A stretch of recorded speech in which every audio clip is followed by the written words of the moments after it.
Ahora saiu. Atolo তারা সবাই পুটিরা দে কাটলি করা দেবে না হাসি নিন হনা এটা হতে গেল আর কথা দেখুন দিলাম 5 দিনে এই যে 10-12 দিন পুনঃ একটা পুনা করিব 10-12 দিন আর এলাকা হস্ত করা করিব আমরা যদি 10-12 দিন আল্লাহকে হস্ত করন আয় আল্লাহ 5 বছর সহ আর জীবন ইনশাআল্লাহ হস্ত করব এই যে রুট দানের কথা হইয়ে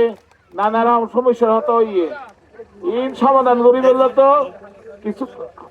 কিছু হাজরা করিব আর আল্লাহ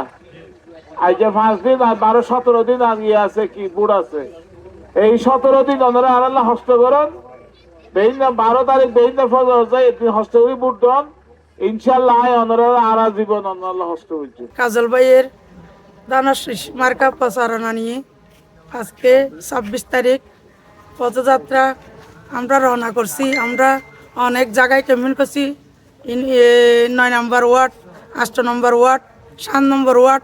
এখন 6 নম্বর ওয়ার্ডে ঢুকতেছি আল্লাহ রহমতে কাজল ভাইয়ের অনেক সমর্থক আছে কাজল ভাইয়ের জন্য দোয়া করবেন দানের শীষে ভোট দিবেন দেশবাসী মা বোনকে বলে দিলাম দানের শীষে ভোট দিবেন তার জিয়ারে ভোট দিবেন আমাদের গণতন্ত্র মা খালেদা জিয়ার জন্য দোয়া করবেন আমাদের মা বোনদেরকে শুধু দানের শীষ মার্কা ভোট দিয়ে আমাদের মা বোন শান্তি থাকতে চাই সন্ত্রাসী থেকে মুক্ত চাই আমাদের মা বোনদেরকে ফ্যামিলি কার্ড দেওয়া হবে তারেক জিয়া এটা বলে দিছে ঘরের পরিবারের একজনের প্রতি ফ্যামিলি কার্ড মা বোনের মার গণতন্ত্রের মা বলে দিছিল এক সময় আমাদের মা বোনকে আবার যদি বিএনপি ক্ষমতা আসে ফ্যামিলি কার্ড দেওয়া হবে পরিবারের যে কোনো একজনকে ইনশাল্লাহ আগামী ত্রয়োদশ সংসদ নির্বাচনে এই এলাকার জনপ্রিয় জনতা আমাদের ঈদগার অহংকার ঈদগার কৃতি সন্তান জনাব লুৎফর রহমান কাজল ভাইকে দেশ নায়ক তারেক রহমান দানের শীষ উপহার দিয়েছে ইনশাল্লাহ এখানে কক্সবাজার 3 আসন সংসদীয় আসনে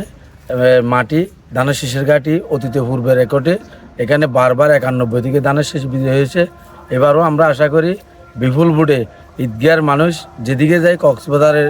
এই সংসদীয় আসন এই মানে বিজয় হয় দানের শীষ মার্কায় তাই আমরা ঈদগার আপামর জনসাধারণ